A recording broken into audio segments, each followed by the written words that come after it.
چلا میں وعدہ نبھانے،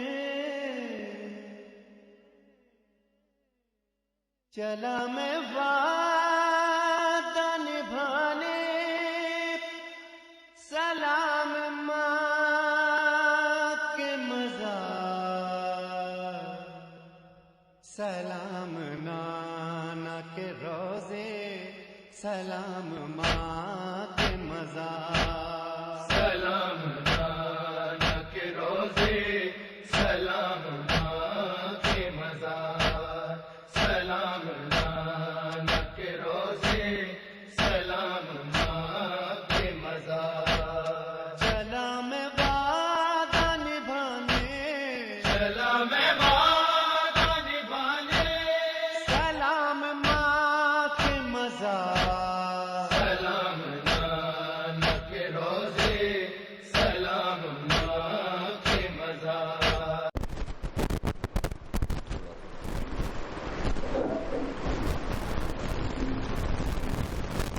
فاتحہ۔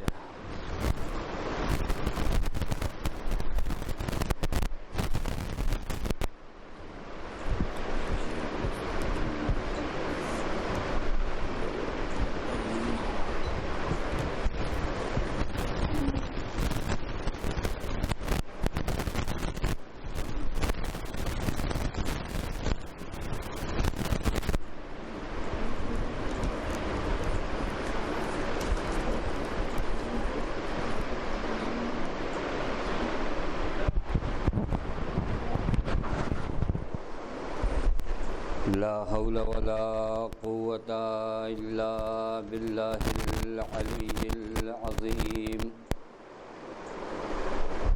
أعوذ بالله من الشيطان اللعين الرجيم، بسم الله الرحمن الرحيم۔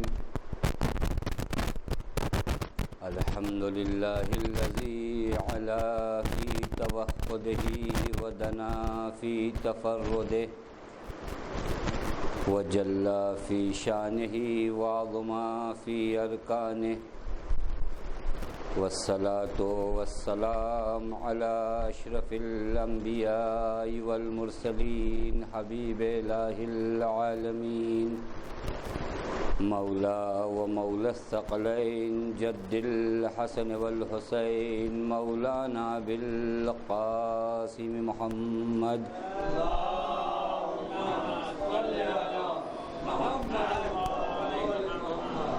وعلى أهل بيته الطيبين الطاهرين المعصومين المظلومين المنتجبين، لا سيما بقية الله في الأرضين، واللعنة الدائمة الباقية العاجلة على أعدائهم ومنكري فضائلهم وغاصبي حقوقهم أجمعين، من الآن إلى يوم الدين، أما بعد، فقد قال الله الحكيم، بسم الله الرحمن الرحيم، كنتم خير أمة أخرجت للناس، تأمرون بالمعروف وتنهون عن المنكر، صلوات بج محمد وآل محمد۔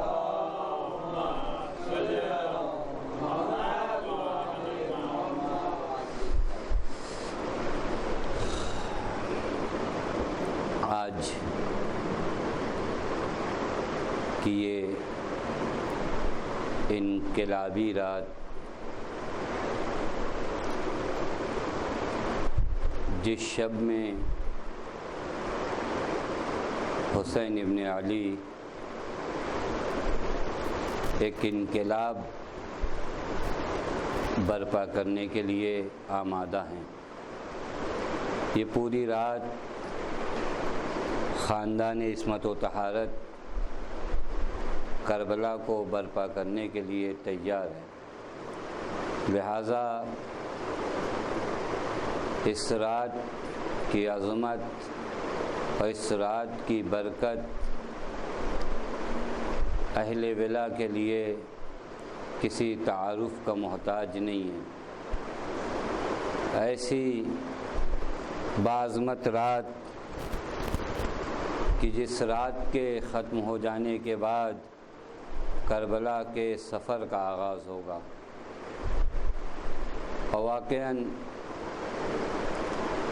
جیسا کہ اچھی خاصی گفتگو اس موضوع پر عشرہ اولیٰ میں آپ کے اقدام عالیہ میں بیان کیا تھا کہ حسین ابن علی کے قیام کا ریزن کیا ہے اور سبب کیا ہے، کیوں اتنا بڑا عالمی قیام حسین ابن علی نے برپا کیا۔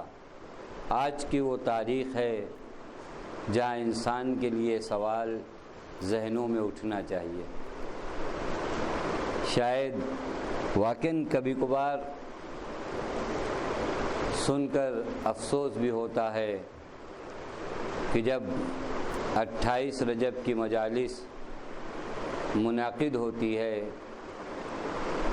بعض جگہوں پر میں خود بھی موجود تھا جہاں دن بھر بعض مقامات ہیں ہمارے یہاں جہاں پر صبح 8 بجے سے شام 5 بجے تک 28 رجب کو مجالس کا سلسلہ رہتا ہے۔ ایک ہی اذاخانے میں ذاکرین بدلتے ہیں، لیکن جو افسوس کا مقام ہے وہ یہ کہ کبھی اس سوال کا جواب قوم کو نہیں دیا جاتا کہ حسین ابن علی کے قیام کا ریزن کیا تھا اور حسین نے قیام کیوں کیا۔ یہ جو کربلا کی جنگ واقع ہوئی ہے، اس جنگ کا اصل ہدف کیا تھا اور مقصد کیا تھا۔ میں نے عشرہ اولیٰ میں ایک گفتگو آپ کی خدمت میں اس ضمن میں کیا تھا کہ حسینی قیام کے اسباب و ریزن اور حسینی قیام کے علل و اسباب کیا ہیں۔ آج کا دن اسی سوال کو جاننے کا ہے، اور یہ بھی دیکھیے عجیب اتفاق ہے، 27 رجب کو بعثت رسول ہوئی اور 28 رجب کو حسین نے قیام کا آغاز کیا۔ یہ بعض تواریخ جو آپس میں تلاقی کرتی ہیں اور قریب قریب ہیں، یہ اتفاق نہیں ہے بلکہ اس کے اپنے اسباب اور ریزنز ہیں کہ 27 رجب کو ایک انقلاب پیغمبر اسلام لے کر چلے اور 28 رجب کو ایک انقلاب حسین ابن علی لے کر چلے۔ 27 رجب کو جب پیغمبر مبعوث ہوئے ہیں، کل آپ کی خدمت میں عرض کیا کہ بعثت پیغمبر سے پہلے جزیرۃ العرب کا عالم کیا تھا، وہاں کیسے کیسے لوگ تھے اور کیسی کیسی خرافات میں اور کیسی کیسی بدکاریوں میں مبتلا لوگ تھے۔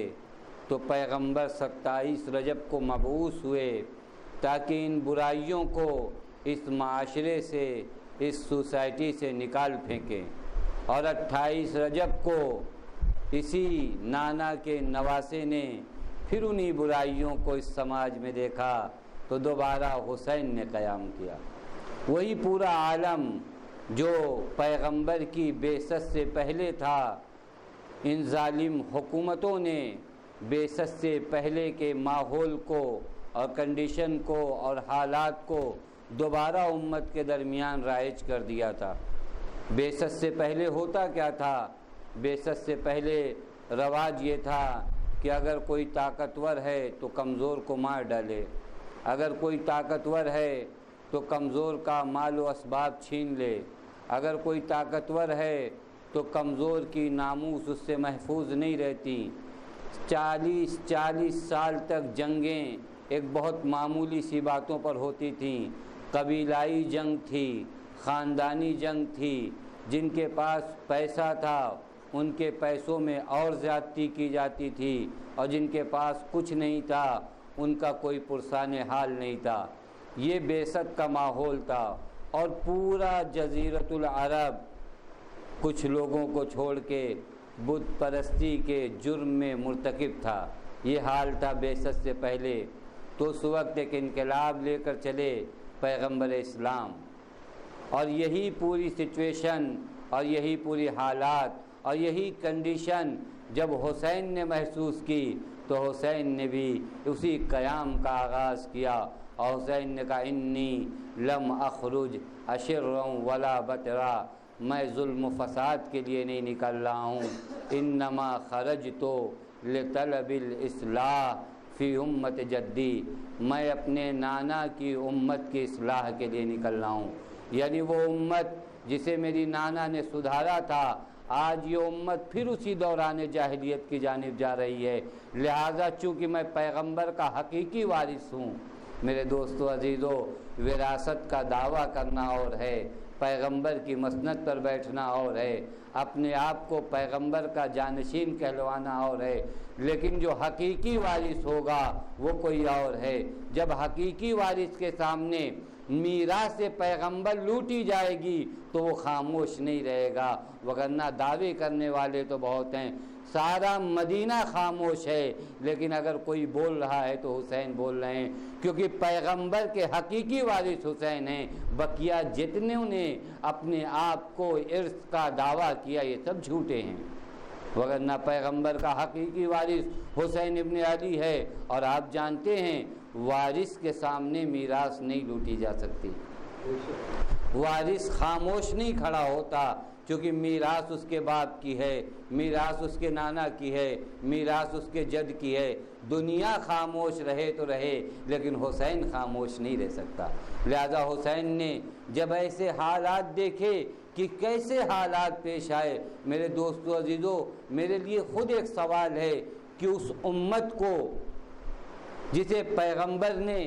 اپنی 23 سالہ تبلیغی ایام میں کہاں سے کہاں تک پہنچا دیا تھا، وہ دو لوگ، وہ دو خاندان جو آپس میں ہمیشہ جنگ کیا کرتے تھے، آخر آپ جزیرۃ العرب کا عالم دیکھیے جہاں کوئی کسی کا پرسان حال نہیں تھا، پیسے کے لیے قتل ہوتا تھا، دولت کے لیے نہ جانے سالوں جنگیں ہوتی تھیں، اس ماحول کو پیغمبر نے کیسے بدل دیا کہ جب یہ مہاجرین مکے سے آئے ہیں تو انصار نے اپنا گھر بھی دیا، اپنا کھیت بھی دیا، اپنی زراعت بھی دیا، آخر پیغمبر نے کیسا معجزہ کر دیا کہ وہ لوگ جو مال و اسباب کے لیے جنگ کیا کرتے تھے آج وہ اپنا مال اپنے مسلمان بھائی کو دے رہے ہیں۔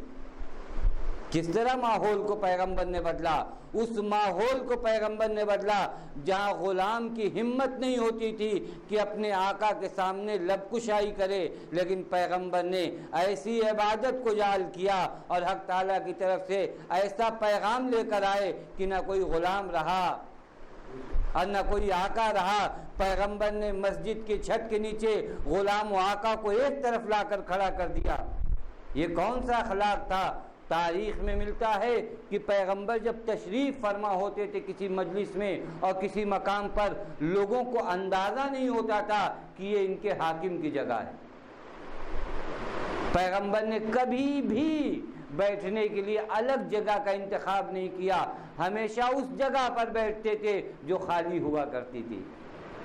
یہ اخلاق، اس اخلاق سے پیغمبر نے اس پورے ماحول کو بدل دیا تھا، لیکن بعد پیغمبر جو سانحہ اور جو واقعہ ہوا ہے آپ کی نظروں کے سامنے ہے، اس واقعے نے پورے اس ماحول کو تبدیل کر دیا۔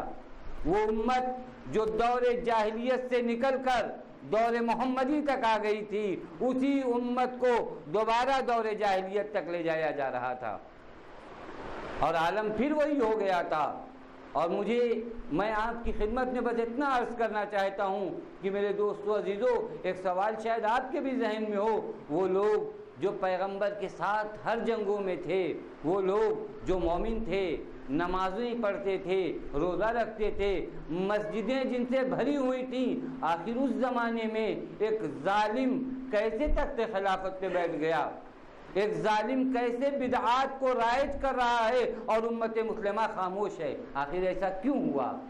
کیسے ممکن ہے؟ اتنے مومنین کے سامنے اگر میں بیٹھ کر کوئی غلط بات کروں تو کر نہیں سکتا، کیونکہ یہ مومنین کھڑے ہو جائیں گے۔ تو وہ مدینہ، توجہ کریے گا، وہ مدینہ جہاں پیغمبر نے زندگی گزاری تھی، جہاں پیغمبر کی قبر اطہر تھی، جہاں پیغمبر کے پیغامات تھے، جہاں پیغمبر کا میسج تھا، سب کچھ ہونے کے باوجود اس مدینے میں یہ کیسا انقلاب آ گیا کہ آج مدینہ ایک ایسے انسان کو خلیفہ رسول ماننے کو تیار ہے جو شراب بھی پیتا ہے، جو فاسق بھی ہے، جو جابر بھی ہے۔ یہ انقلاب آیا کیسے؟ یہ تبدیلی آئی کیسے؟ یہ چینجنگ آئی کیسے؟ کہاں ایمان کی وہ حد، توجہ کریے گا، کہاں ایمان کی وہ حد جہاں پیغمبر نے معراج تک پہنچا دیا تھا، اور کہاں اس طرح کاری مذلت میں گر گئے کہ ایک ایسے فاسق کو خلیفہ مان لیا جو شارب الخمر تھا۔ آخر یہ انقلاب کہاں سے آیا؟ اس کا ریزن کیا ہے جانتے ہیں آپ؟ اس کی وجہ کیا ہے؟ ان ظالموں کو ایک چیز معلوم ہے، بہت اچھی طریقے سے معلوم ہے، وہ یہ کہ مومنین کو اگر صراط مستقیم سے دور کرنا ہے تو اس کا طریقہ آپ جانتے ہیں کیا ہے؟ اگر کوئی انسان راہ راست پر ہو اور اسے اس راہ راست سے ہٹانا ہو، اس کو سیدھے راستے سے ہٹانا ہو، تو اس کے شکم میں، اس کے پیٹ میں لقمہ حرام بھر دو، کیونکہ جب لقمہ حرام شکم میں چلا جائے گا تو پیغمبر کی بات بھی نہیں سمجھ میں آئے گی، قرآن کی بات بھی نہیں سمجھ میں آئے گی، معصوم بلائے گا اور لوگ نہیں آئیں گے۔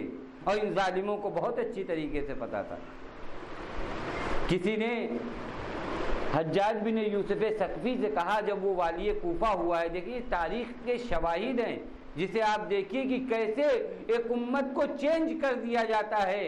وہ امت جو پیغمبر کی پیروکار تھی آج حسین کے خون کی پیاسی ہو جائے، آج حسین پر اتنا سخت وقت آ جائے کہ حسین کو مدینہ چھوڑنا پڑے۔ آخر کیسے یہ چینجنگ آئی ہے؟ یہ چینجنگ ایک دن میں نہیں آئی ہے، ایک گھنٹے میں نہیں آئی ہے، 2 گھنٹے میں نہیں آئی ہے۔ جتنا کام پیغمبر نے کیا، شیطان نے بھی بہکانے کے لیے کچھ چھوڑا نہیں تھا۔ حجاج بن یوسف ثقفی جب والی کوفہ ہوا تو لوگوں نے حجاج سے کہا کہ کوفے میں کچھ لوگ ایسے ہیں جن کی دعائیں بہت جلد قبول ہوتی ہیں، جو مستجاب الدعویٰ ہیں۔ تو حجاج نے کہا کہ آج ان سب کو میرے یہاں دعوت پہ بلا دو، آج ان سب کو میرے یہاں کھانے پہ انوائٹ کرو۔ سب حجاج کے گھر آ گئے، دسترخوان بچھا، سب نے کھانا کھایا۔ اب حجاج نے کہا بے فکر رہو، اب ان کی دعائیں قبول نہیں ہوں گی، اب ان کی دعائیں قبول نہیں ہونے والی۔ کیوں اب ان کی دعائیں قبول نہیں ہوں گی؟ کہا اب تک ان کے شکم میں رزق حلال تھا، توجہ کیجیے گا، لیکن اب چونکہ ان کے شکم میں رزق حرام آ چکا ہے، یہ دعائیں تو کریں گے، دعائیں قبول نہیں ہوں گی۔ میرے دوستو عزیزو، یہی کچھ ان ظالم حکومتوں نے کیا تھا کہ بے محابہ دولت کو لٹایا تھا، جس کا جو حق نہیں بنتا تھا اسے وہ حق دیا، کسی کو شہریہ دیا، کسی کو پیسہ دیا، کسی کو زمین دیا، یعنی لوگوں کو حرام میں مبتلا کر دیا تھا۔ اب جب لوگ حرام میں مبتلا ہو جائیں گے تو پیغمبر کی احادیث یاد نہیں رہے گی، قرآن کی آیت یاد نہیں رہے گی۔ سارے پیغامات تھے لیکن لوگوں کے اندر سے اس نور کو نکال لیا گیا تھا جس نور کے ذریعے یہ سارے پیغامات دل تک پہنچتے ہیں۔ صلوات پڑھیں محمد والے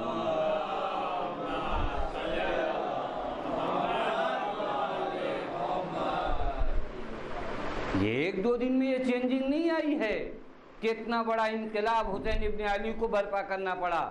یہ چینجنگ آنے میں ایک زمانہ لگا ہے، اور شاید صدیقہ طاہرہ نے یہی کہا تھا کہ اگر میرے بابا کے بعد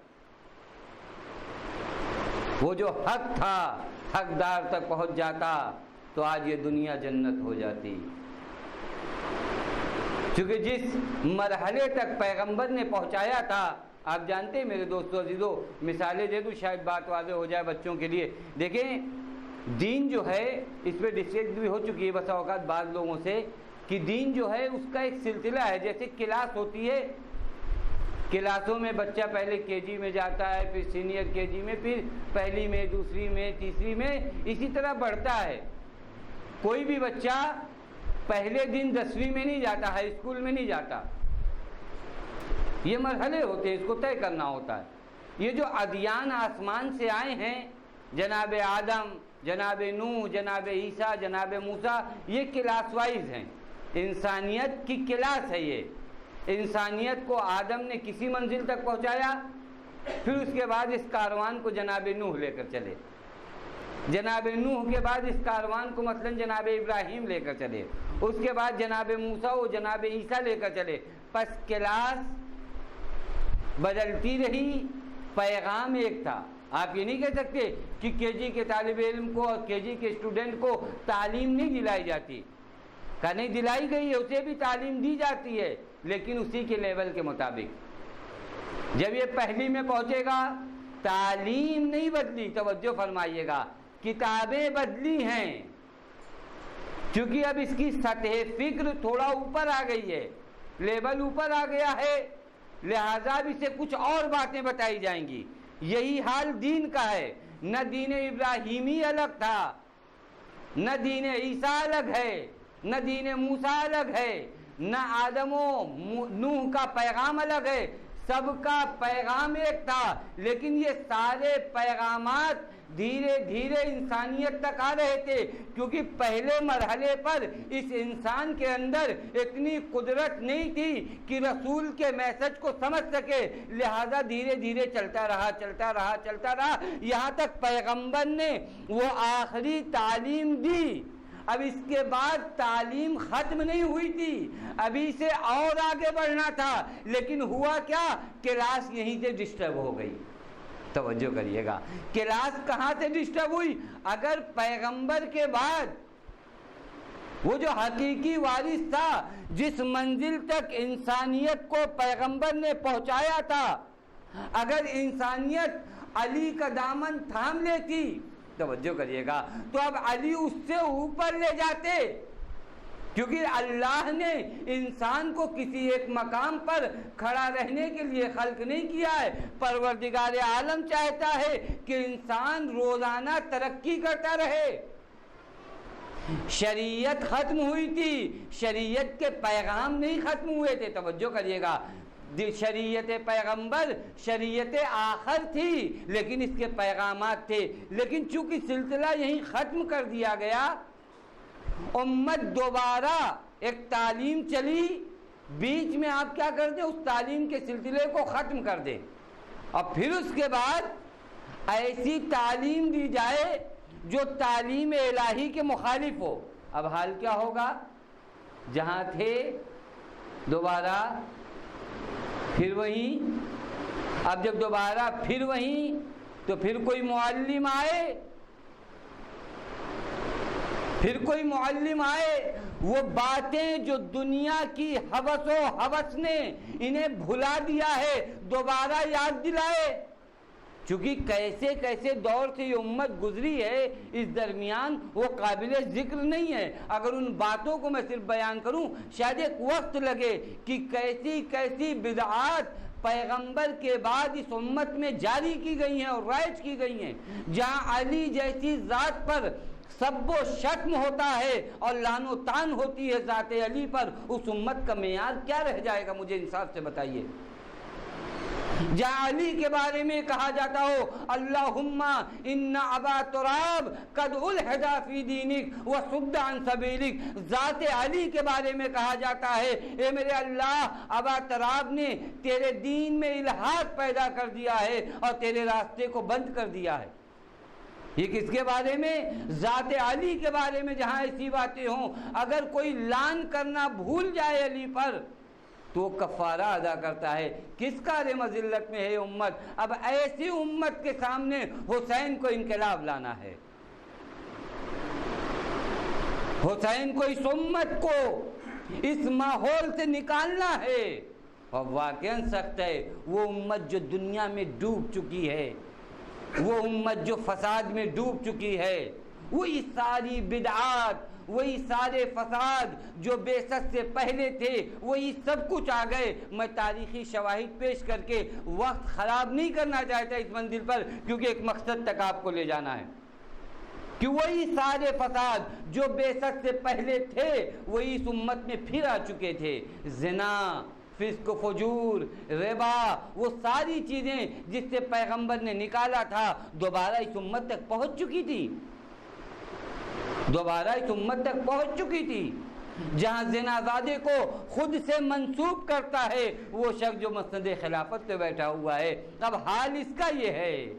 مجھے انصاف سے بتائیے اس ماحول کا کیا کیا جائے گا، ان حالات میں کیا کیا جائے گا؟ امت کو دنیا سے اس طرح مبتلا کر دیا گیا کہ امت بھول گئی کہ دنیا کے بعد آخرت بھی ہے۔ کبھی آپ نے دیکھا ہے، پتہ نہیں غور فرمایا نہیں فرمایا، مثال دیتے ہیں علماء اس مقام پر کہ دھیرے دھیرے انسان دنیا کے قریب ہوتا ہے۔ ایک بہت اچھی مثال دیتے ہیں دنیا سے مبتلا ہونے والوں کے لیے، کہ ایک شہد کا قطرہ زمین پر گرا، شہد کا ایک قطرہ زمین پر گرا، اسے ایک چیٹی نے دیکھا، تھوڑا سے اس نے چکھا اور تھوڑا سے چکھنے کے بعد آگے بڑھی، پھر لوٹ آئی کیونکہ اچھا لگا اسے، اس کے دل میں آیا تھوڑا اور چکھنا چاہیے، پھر تھوڑا چکھا، پھر آگے بڑھی، کہا نہیں اس کا ذائقہ اور ٹیسٹ بہت اچھا ہے، پھر چکھنا چاہیے۔ اب دوبارہ چکھ رہی ہے، اب یہ چونٹی جو چکھ کر آگے بڑھ چکی تھی دوبارہ اس شہد کے قطرے کے پاس بار بار آ رہی ہے، اور ایک مرحلہ ایسا آتا ہے کہ یہ اپنے آپ کو اس شہد کے قطرے میں پھنسا لیتی ہے، اور جب اس شہد کے قطرے میں خود کو پھنسا لیتی ہے، اس میں ڈوب جاتی ہے، تو اب چاہتی بھی ہے نکلنا تو نکل نہیں پاتی ہے۔ یہی کچھ حال ہمارا ہے دنیا کے سلسلے میں، ہم نے دنیاوی لذات میں دھیرے دھیرے قدم رکھا، دھیرے دھیرے ایک مرتبہ، دوسری مرتبہ، تیسری مرتبہ، اور عالم یہ ہو گیا کہ اب دنیا سے دوری کا سوچ بھی نہیں سکتے۔ اور یہی حال اس امت کا بھی تھا، جہاں دھیرے دھیرے یہ ٹیسٹ کرایا گیا تھا انہیں دنیا کی لذات کو، اور دنیا کی لذات جب دھیرے دھیرے انہوں نے ٹیسٹ کیا، ایک مرحلہ ایسا آیا کہ دنیا میں ڈوب گئے، اب دنیا سے نکلنا بھی چاہتے ہیں، امام بلاتے ہیں تو مولا کو کہتے ہیں مولا میں آ تو جاؤں آپ کے ساتھ، لیکن میرے باغات کا کیا ہوگا، میرے کوفے کے گھر کا کیا ہوگا، میرے بال بچوں کا کیا ہوگا، ان کا کیا ہوگا، ان کا کیا ہوگا۔ امام وقت آواز دے اور انسان یہ کہے میرے کھیت کا کیا ہوگا، میرے باغ کا کیا ہوگا، میری زراعت کا کیا ہوگا۔ اس کا معنی یہی ہے کہ دنیا کی لذات میں اس قدر ڈوب گئے ہیں کہ حسین آواز دے رہے ہیں اور یہ آواز سن نہیں رہی ہے۔ میرے دوستو یہ صرف پیغام کوفے والوں کے لیے نہیں ہے، یہی کچھ پیغام ہمارے لیے بھی ہے۔ اگر آج ہم نے اپنے آپ کو دنیا میں مرتکب کر لیا اور دنیا کی لذات میں ڈوب گئے تو کل ہمارا بھی امام ہمیں آواز دے گا۔ کہیں ایسا نہ ہو ہم اپنے امام سے کہتے ہیں مولا آ تو جائیں لیکن بچوں کا کیا ہوگا، ہماری پراپرٹی کا کیا ہوگا، ہمارے بزنس کا کیا ہوگا، ہمارے مال کا کیا ہوگا، کیونکہ تاریخ اپنے آپ کو دہراتی ہے۔ لہذا کوفے والوں سے جو درس لینا ہے وہ یہی درس لینا ہے، دنیا کے قریب اتنا ہی جائیے کہ دنیا کو ذریعہ سمجھیے، دنیا کو مقصد نہ سمجھیے۔ اگر دنیا کو مقصد سمجھے تو یاد رکھیے گا امام وقت بلائے گا اور ہم اپنے گھر میں بیٹھے رہیں گے۔ صلوات پڑھے محمد۔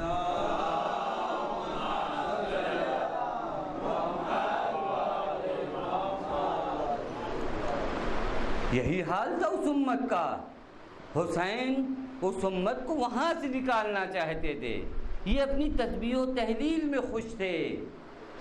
یہ کون سی نمازیں ہیں، یہ کون سے روزے ہیں جہاں انسان اپنی ذمہ داری کو بھول کر مسجد نبوی میں نماز پڑھتا ہے۔ حسین سے بڑا کوئی نمازی ہے، حسین سے بڑا کوئی عبادت گزار ہے تو مجھے تاریخ میں بتائیے کہ حسین سے بڑا بھی کوئی عبادت گزار اس زمانے میں تھا۔ حسین تو اپنے حج کو عمرے میں تبدیل کر دے اور امت طواف خانہ کعبہ کرے۔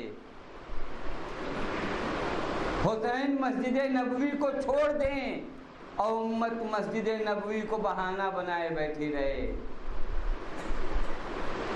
قاعدہ کیا ہے؟ یہ نمازیں نہیں تھیں، یہ حج نہیں تھا، یہ طواف خانہ کعبہ نہیں تھا، یہ صرف دل میں دنیا کی محبت تھی۔ طواف کعبہ تو بہانہ تھا، مسجد نبوی تو بہانہ تھی، نمازیں تو بہانہ تھیں، تسبیحیں تو بہانہ تھیں، کیونکہ جو قدم امام وقت کے ساتھ نہ بڑھے وہ نماز نہیں ہے، وہ روزے نہیں ہے، وہ حج نہیں ہے۔ اگر حسین بلا لیں تو اس کے بعد معنی نہیں رکھتا، جو کہ امام وقت ہے جس کا رابطہ براہ راست خدا سے ہے، وہ تمہیں بلا رہا ہے۔ یہ حال تھا میرے دوستو عزیزو۔ ایسے ماحول میں کیا حال تھا جانتی ہیں؟ واقعاً امت کہاں گر چکی تھی، یہ خود تاریخ ہے، کبھی بیان ہونا چاہیے کہ امت کی پسپائی اور امت کی ذلت کا عالم کیا تھا۔ جہاں حسین جب قیام کے لیے نکلے ہیں تو وہ شخص آ کر حسین ابن علی کو نصیحت کر رہا ہے جس پر پیغمبر نے لعنت بھیجی۔ حسین کو وہ شخص آ کر نصیحت کر رہا ہے کہ حسین کہاں جا رہے ہو، آپ کو نہیں جانا چاہیے۔ یہ حالت ہے امام وقت کو وہ شخص آ کر مشورہ دیتا ہے جو پیغمبر کا لعن شدہ ہے، جو ملعون ٹھہرا ہے۔ رحمت للعالمین اگر کسی پر لعنت کر دیں تو کتنا عاصی شخص ہوگا۔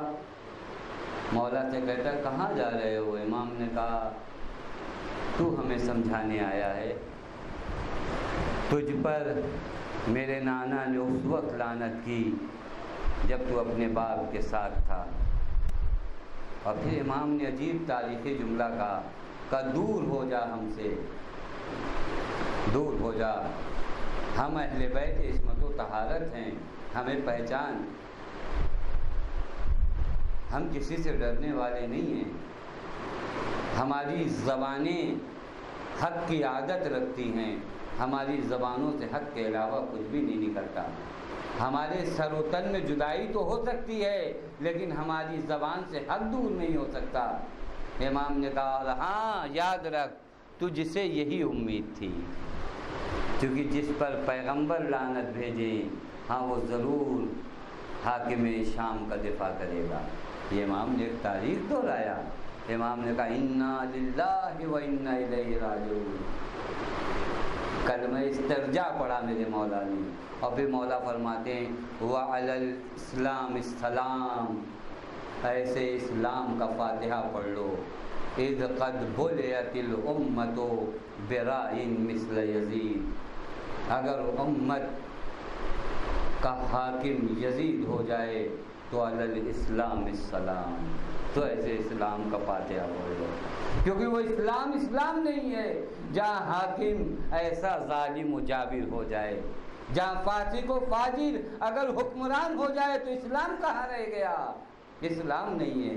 اور واقعاً جو میرے مولا نے بتایا تھا، مولا نے ایسے مقام پر اس کے بارے میں بتایا جہاں اچھوں کے قدم کانپ جائیں، لیکن وہاں مولا نے بتایا کہ کون شخص ہے کسے امت پر مسلط کیا جا رہا ہے۔ یہ وہی شخص ہے جس کی تاریخ آج اگر اسلامی تاریخ میں لکھی جائے تو واقعی اسلام کی تاریخ پر ایک ننگ آ جاتا ہے کہ یہ کون ہے جو بندر کے لیے مجالس منعقد کرتا ہے، جو ایک بندر کے بیٹھنے کے لیے، جہاں انسان تو کھڑے ہوتے ہیں لیکن بندروں کے بیٹھنے کے لیے جگہ معین کی جاتی ہے، جو شارب الخمر ہے، جو فاسق ہے، جس نے وحی کا انکار کیا، جس نے کتاب کا انکار کیا، یہ کس سے جنگ ہے؟ یہ کون ہے امت مسلمہ پر حاکم؟ اس سے حسین ابن علی کی جنگ ہے۔ حسین نے پوری کنڈیشن کو بتایا امت کے سامنے، اور واقعاً اگر آپ تاریخ کا مطالعہ کریے 3 سال اور 9 مہینے یزید کی حکومت تھی۔ ان 3 سال اور 9 مہینے کی حکومت میں ایسے مظالم امت پر ڈھائے گئے۔ اس نے اپنی خلافت کے پہلے سال میں کیا کیا؟ حسین ابن علی کو شہید کیا۔ خلافت کے تیسرے سال میں کیا کیا؟ واقعہ حرہ پیش آیا۔ واقعہ حرہ کو کون نہیں جانتا؟ جہاں مدینے پر حملہ کیا گیا۔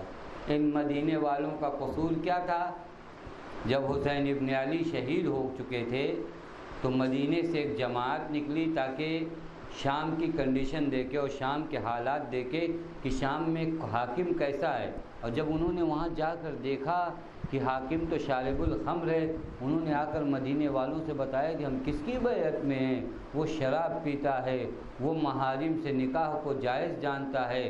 تو اس کے والیوں کو جب مدینے سے نکال دیا مدینے والوں نے، تو ایک لشکر بھیجا گیا مدینے کی تاراجی کے لیے۔ اس لشکر نے مدینے میں کیا کیا ہے جانتے ہیں آپ؟ 4000 افراد کو مدینے میں قتل کیا گیا۔ 4000۔ آج کی آبادی کے لحاظ سے کاؤنٹ مت کریے گا، اس زمانے میں جو مدینہ رہا ہو، اس کی جو آبادی رہی ہو، اور اس آبادی سے 4000 کا قتل ہو جانا بہت بڑی بات ہے۔ 4000 افراد کو قتل کیا گیا۔ 3 دن تک مدینے کے مال و اسباب اور عورتیں اور لڑکیاں ان لشکر والوں کے لیے مباح تھی۔ یہ کس کی جانب سے تھا؟ وہ شخص جو اسلام کے نام پہ حکومت کر رہا تھا۔ مسجد نبوی میں زنا ہوا ہے، حد ہو گئی ہے۔ مسجد نبوی میں ان لشکریوں نے زنا کیا ہے، یہ عالم ہے۔ پھر تیسرے سال آپ جانتے ہیں اس نے تیسرا کام جو کیا، وہ خانہ کعبہ کو تاراج کیا، خانہ کعبہ کو جلایا گیا۔ یہ ایسا حاکم آج حکومت کر رہا تھا، مجھے انصاف سے بتائیے ایسے حاکم کے خلاف قیام نہیں کیا جائے گا؟ بس یہ اور بات ہے کہ اگر آج کی ان مادہ پرست عقلوں کے لحاظ سے تولا جائے تو ہمیں لگے گا یار حسین ابن علی یہ 72 ساتھیوں کو لے کر کہاں جا رہے ہیں، اتنے بڑے لشکر سے جنگ کرنا ہے، اور یہ 72 معمولی سے ساتھی۔ میرے دوستو عزیزو، یاد رکھیے گا کربلا میں 2 نظریوں کی جنگ تھی، 2 افکار کی جنگ تھی، 2 فزیکلی لشکر کی جنگ نہیں تھی۔ بس یہیں پر میں اپنی گفتگو کو ختم کر دوں کہ حسین ابن علی کیوں نکل رہے ہیں، کیونکہ 2 نظریہ ہے۔ 2 نظریہ، ایک نظریہ یہ ہے کہ ہمارے پاس طاقت ہو، چاہے ہم حق پر ہوں نہ ہوں، جیت ہماری ہوگی۔ ایک نظریہ حسین کا ہے کہ ہم حق پر ہوں، چاہے ہمارے پاس افراد ہوں نہ ہوں، جیت ہماری ہوگی۔ یہ 2 نظریے کی جنگ تھی۔ ایک نظریہ یہ تھا کہ افراد ہو، لشکر ہو، طاقت ہو تو جیت ہونا ہی ہے، چاہے حق پر ہو چاہے باطل پر ہو۔ یہ ایک نظریہ تھا۔ دوسرا نظریہ حسین ابن علی کا تھا، نہیں ہم حق پر ہوں، چاہے 72 ہی کیوں نہ ہو، جیت ہماری ہونی ہے۔ یہ عجیب کمانڈر ہے حسین ابن علی۔ اپنے لشکر والوں سے امام کیا کہتے ہیں؟ دیکھو یہ جو قافلہ بڑھ رہا ہے کربلا کی جانب، موت ساتھ ساتھ ہے، اور پھر اس کے بعد یہ پیغام دینے کے بعد کہتے ہیں اور یاد رکھنا جیت ہماری ہے۔ یہ عجیب ہے، جو موت کے بارے میں بھی بتا رہا ہے اور جیت کے بارے میں بھی بتا رہا ہے۔ دیکھو ہم شہید تو ہو جائیں گے لیکن جیت ہماری ہوگی، یعنی حسین ایک پیغام پہنچانا چاہ رہے ہیں۔ دیکھو فلاح اور کامیاب وہ نہیں ہوتا جس کے پاس طاقت ہو، بلکہ قرآن کہتا ہے قد افلح من تزکا، کامیاب وہ ہوتا ہے جو پاکیزہ ہوتا ہے، کامیاب وہ ہوتا ہے جس میں ذکاوت ہوتی ہے، اور ہم پاک و پاکیزہ ہیں، بلکہ ہماری پاکیزگی کا عالم یہ ہے کہ آیت تطہیر ہماری شان میں نازل ہوئی ہے، لہذا کامیاب تو ہمیں ہونا ہے، کامران تو ہمیں ہونا ہے۔ لہذا امت بیان کرتی ہے اور تواریخ لکھتی ہیں، جیسے جیسے اصحاب کی شہادت ہو رہی تھی اور وقت قریب آ رہا تھا، حسین کے چہرے کے نور میں اور اضافہ ہوتا جا رہا تھا، کیونکہ انسان جب اپنی منزل کو قریب دیکھتا ہے اس کی خوشی کا ٹھکانہ نہیں رہتا۔ اور حسین اسی مجاہد کا نام ہے کہ جیسے جیسے عصر کا وقت قریب آ رہا ہے، حسین اپنی جیت کے پرچم کو بہت قریب سے دیکھ رہے ہیں، لہذا اطمینان میں کوئی فرق نہیں آیا، ثبات قدمی میں کوئی فرق نہیں آیا۔ اور حسین کو تو چھوڑیے، حسین کے گھر کے جو بچے ہیں ان کا عالم یہ ہے، جب اسیر بنائے گئے شام و کوفہ گئے، لیکن ان بچوں نے ایک مرتبہ یہ شکایت نہیں کی کہ ہم آ کر حسین ابن علی کے ساتھ اس مرحلے میں کیسا گر گئے، بلکہ بچوں نے ہر لمحے پر حسین کے پیغام کو پہنچایا، کیونکہ جو جیتتا ہے وہ ہمیشہ اپنے پیغام کو عام کرتا ہے۔ اور یہی دو نظریوں کی جنگ تھی کہ حسین کو معلوم تھا حق پر رہیں، چاہے کوئی ہمارے ساتھ ہو چاہے نہ ہو، اس کی پرواہ نہیں ہے، کیونکہ اگر آپ حق پر ہیں تو خدا آپ کے ساتھ ہے، اور اگر آپ کے ساتھ خدا ہے تو پوری دنیا تمہاری مخالف ہو جائے۔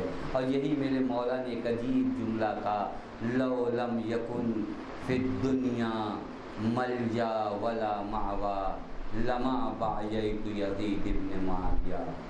دیکھو مجھے افراد سے نہ ڈراؤ، مجھ سے یہ مت کہو کہ مولا آپ کے ساتھ کون ہے، اگر دنیا میں کوئی میرا نہ رہ جائے، لو لم یکن فی الدنیا ملجا ولا مأوی لما باعیت یزید ابن معاویہ، دنیا میں کوئی پناہ گاہ میرے لیے نہ رہ جائے، کوئی امن کی جگہ نہ رہ جائے، اس کے بعد بھی میں حاکم شام کی بیعت کرنے والا نہیں ہوں۔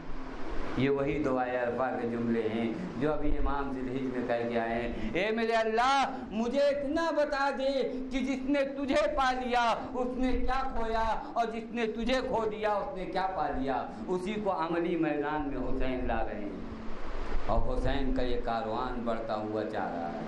ارباب عذاب بس اس سے زیادہ وقت نہیں ہے، باتیں بہت تھی جو اس مقام پر واقعاً دل چاہ رہا تھا کہ حسین کے قیام کے اسباب کو بیان کیا جائے، لیکن یہ شب بھی عجیب غمناک شب ہے، قیامت کی شب ہے۔ میرے دوستو عزیزو، ہم جب اپنے وطن سے نکلتے ہیں تو ہمیں یہ احساس ہوتا ہے کہ ہم ضرور اپنے وطن تک جائیں گے، لیکن اس کے باوجود جب تک وطن کی دیواریں دکھتی ہیں انسان مڑ مڑ کے دیکھتا ہے، مڑ مڑ کے دیکھتا ہے، کیونکہ وطن سے محبت ہی کچھ اور ہوتی ہے، وطن کی محبت عجیب ہوتی ہے۔